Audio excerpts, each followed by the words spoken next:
Hi, I'm Ray Borzone. I'm a mental health coach and an author along with my wife. We do a lot of counseling and a lot of writing and videos and teaching. And so I want to tell you my story, and it's not really a story about abuse in my life or trauma in my life.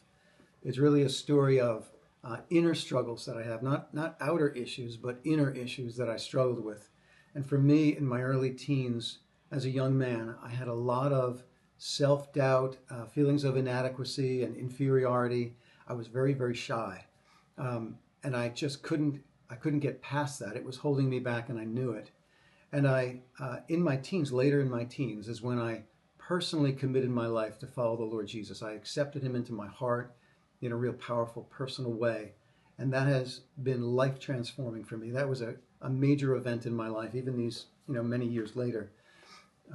But I noticed that my feelings of inadequacy didn't change. My that low self-worth didn't change. I felt like I had a bottomless pit in my heart, that people could give me all sorts of compliments about my skills or whatever I accomplished, but it would never quite fill it up enough that I would feel like, okay, now I have confidence. Now I feel good about myself.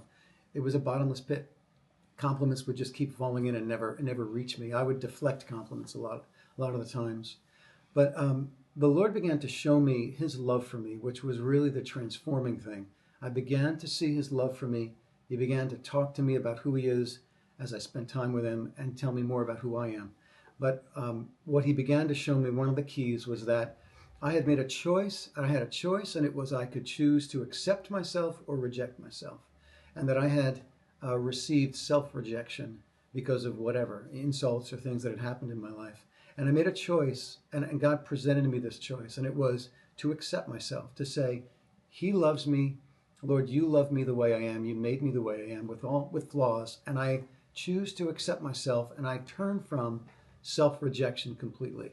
And that's what I did. I made that choice to turn from self-rejection to self-acceptance, and that has been the key that has enabled me to feel more confident, to no longer feel fear of making mistakes, to not feel the same self-consciousness, but to be free on the inside in a way that I hadn't really anticipated.